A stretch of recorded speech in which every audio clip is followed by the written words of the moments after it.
আসসালামু আলাইকুম ওয়া রাহমাতুল্লাহ। ভারতের একটি গ্রামের উপর আল্লাহ তাবারাক ওয়া তাআলার এমন আযাব নাযিল হলো, যার পর সম্পূর্ণ গ্রাম পানিতে ভেসে চলে গেল। এমনকি ঘরবাড়ি, মানুষ, পশু পাখি সবকিছু পানিতে ভেসে গেল। কিন্তু এমনটি কেন হলো? আর সেখানকার মানুষেরা এমন কি গুনাহ করেছিল যার কারণে তাদের উপর আল্লাহ তাবারাক ওয়া তাআলার এমন আযাব আসলো? সেটিকে জানতে হলে আমাদের আজকের এই ভিডিওটিকে শেষ পর্যন্ত অবশ্যই দেখবেন। তো আজকের এই ভিডিওতে আমরা যে গ্রামের সম্বন্ধে আপনাদেরকে জানাতে চলেছি, সেটি ভারতের উত্তরাঞ্চলে অবস্থিত ছিল, আর যার নাম ছিল ভূমিদান, আর যেখানে বিপুল সংখ্যক হিন্দুদের বসবাস ছিল। এই গ্রামে মোটামুটি ৩০০টি ঘর ছিল, যার মধ্যে শুধুমাত্র ৫টি ঘর এমন ছিল যেখানে মুসলমানদের বসবাস ছিল। বাকি ২৯৫টি পরিবার ছিল হিন্দুদের, মানে সেই গ্রামটি হিন্দু পরিবারে ভরপুর ছিল। আর এই গ্রামের একটি বৈশিষ্ট্য এটি ছিল যে এই গ্রামের সব হিন্দু সুখী ছিল এবং আশেপাশের শহরে গিয়ে কামকাজ করে থাকতো। এই গ্রামের আরেকটি বিশেষ কথা এটিও ছিল যে যদি কোনো হিন্দু আর্থিক সমস্যায় পড়ে যেত, তাহলে অন্য হিন্দুরা তাকে আর্থিকভাবে সাহায্য করত, যাতে করে ওই গ্রামের প্রতিটি হিন্দু সুখে থাকতে পারে। কিন্তু দ্বিতীয় দিকে যে ৫টি মুসলিম পরিবার ছিল, তারা দারিদ্র ও নিস্তের জীবনযাপন করত। এছাড়াও এখানকার হিন্দুরা তাদেরকে নিজের জিনসি খাহিসাতের নিশানাও করে থাকত এবং তাদের উপর মিথ্যা অভিযোগও লাগাত। ভূমিদান নামের এই গ্রামে একটি ছোট্ট মসজিদও ছিল, যার উপর বেশিরভাগ সময় তালা ঝুলিয়ে রাখা হতো। কখনো কখনো কোনো মুসলমান সাহস করে ওই মসজিদে যেতেন আর নামাজ আদায় করতেন।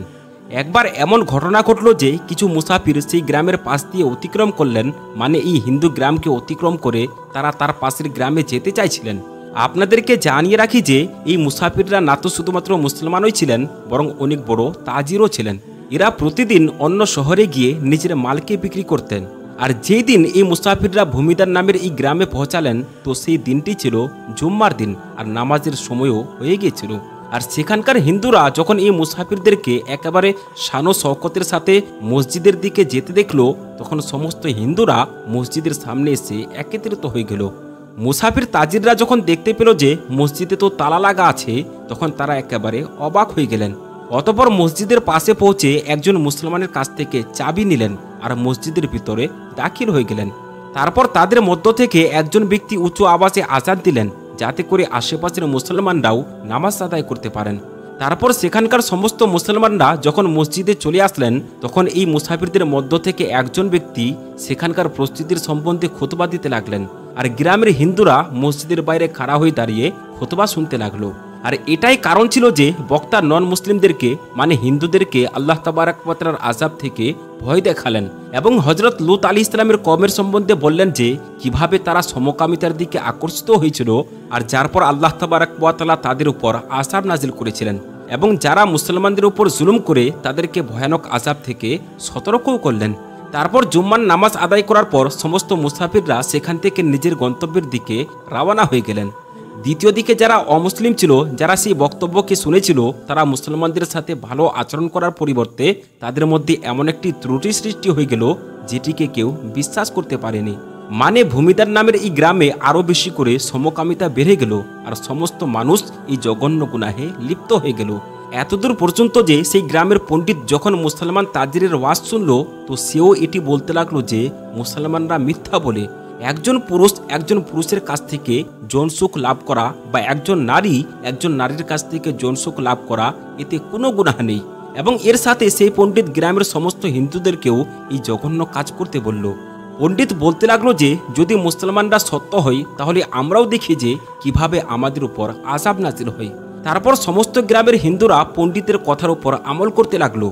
ভূমিদান নামের এই গ্রামে বসবাসকারী হিন্দুরা পুরুষদের সাথে নিজের যৌন ইচ্ছা পূর্ণ করতে লাগলো এবং হিন্দু নারীরাও আনন্দের জন্য নারীদেরকে ব্যবহার করতে শুরু করে দিল। গ্রামে বসবাসকারী মুসলমানরা যখন এমনটি দেখতে পেল, তখন তারা তাদেরকে বোঝাতে লাগলো যে যদি তোমরা এমনটি করে থাকো, তাহলে আল্লাহ তাবারাক ওয়া তাআলার আযাব অবশ্যই আমাদের উপর নাযিল হয়ে যাবে। কিন্তু তারা সেই জঘন্য এবং খারাপ কাজ থেকে নিজেকে বিরত রাখতে পারল না। তারপর যখন তাদের যৌন কার্যকলাপের সীমা অতিক্রম হয়ে গেল, তখন সেই ৫টি মুসলিম পরিবার সেই গ্রাম ছেড়ে চলে যাওয়ার সিদ্ধান্ত নিলেন। যেই দিন মুসলমানরা গ্রাম ছেড়ে চলে যেতে লাগলো, তারা আগের রাত আল্লাহ তাবারাক ওয়া তাআলার আযাব নাজিল হয়ে গেল এবং সমস্ত গ্রাম বন্যার কবলে চলে আসলো এবং সমস্ত হিন্দুরা তাদের ঘরবাড়ি এবং বাচ্চার সাথে পানিতে ভেসে চলে গেল। কারণ তারা আল্লাহ তাবারাক ওয়া তাআলার গজবকে আমন্ত্রণ জানিয়েছিল। আপনাদেরকে জানিয়ে রাখি যে যখন হযরত লূত আলাইহিস সালামের সম্প্রদায় এই একইভাবে অবাধ্য হয়ে গেছিল, তখন তাদের উপরও ভয়ঙ্কর এবং কঠিন আযাব নাজিল হয়েছিল।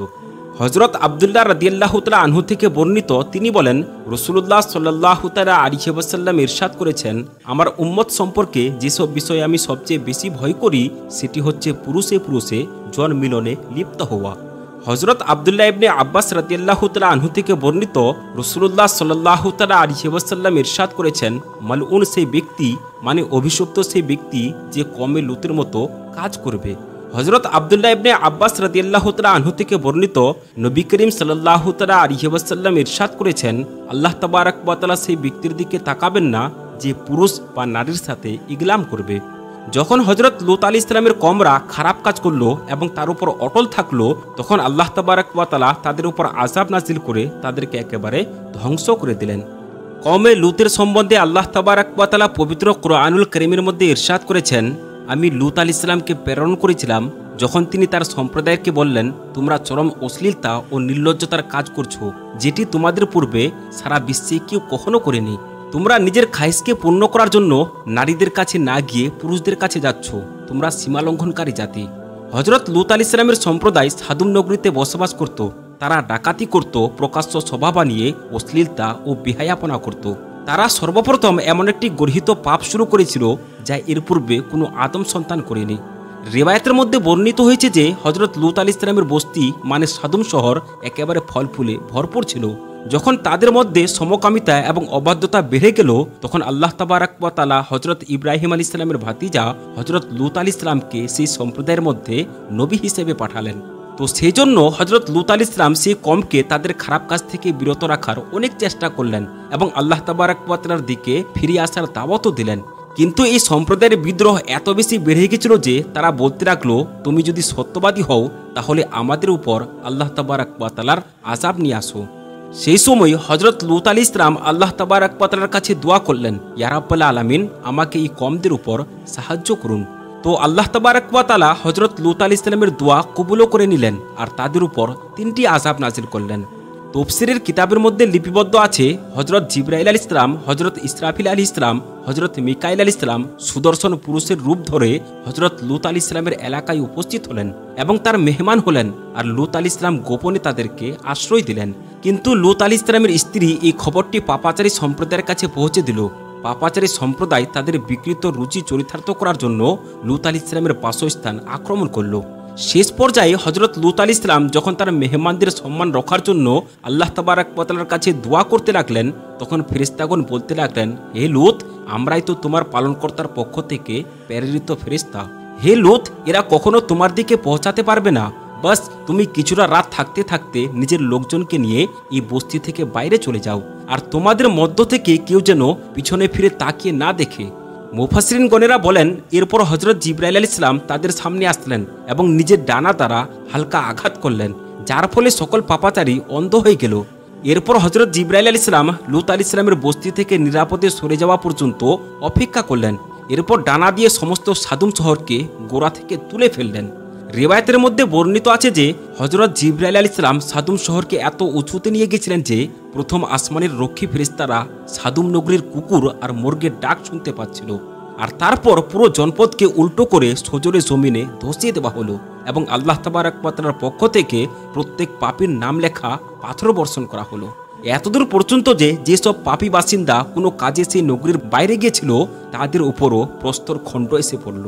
আল্লাহ তাবারাক ওয়া তাআলা লূত আলাইহিস সালামের সম্প্রদায়কে তাদের নির্লজ্জতা এবং বেহায়াপনার কারণে এমন আযাব দিয়েছিলেন যা অন্য সম্প্রদায়কে সেই আযাব দেওয়া হয়নি। এরই জন্য হাদিস পাকের মধ্যে বর্ণিত আছে, তোমরা যদি কোনো কাউকে লূত সম্প্রদায়ের অনুরূপ আচরণ করতে দেখো তাহলে ফাইল এবং মফউল উভয়কে হত্যা করে ফেলো।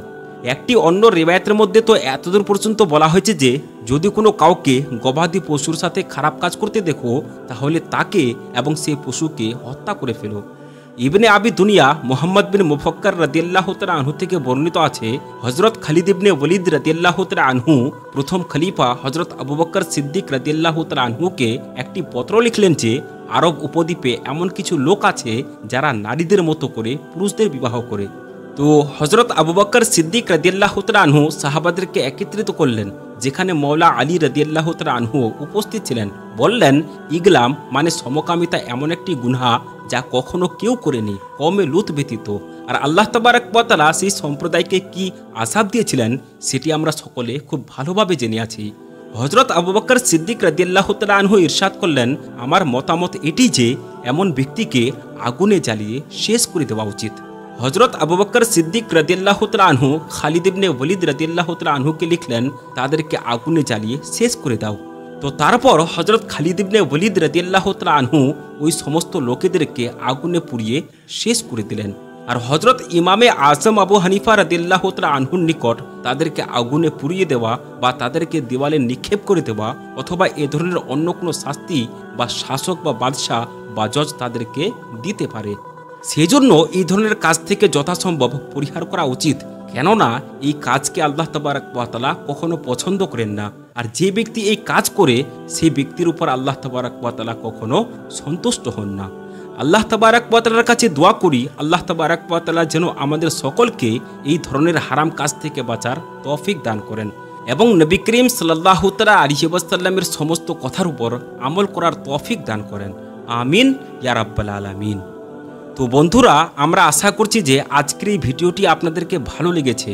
যদি ভালো লেগে থাকে তাহলে একটি লাইক করবেন এবং চ্যানেলে যদি আপনি নতুন হয়ে থাকেন তাহলে চ্যানেলটিকে সাবস্ক্রাইব করবেন। আসসালামু আলাইকুম ওয়া রাহমাতুল্লাহি ওয়া বারাকাতুহু।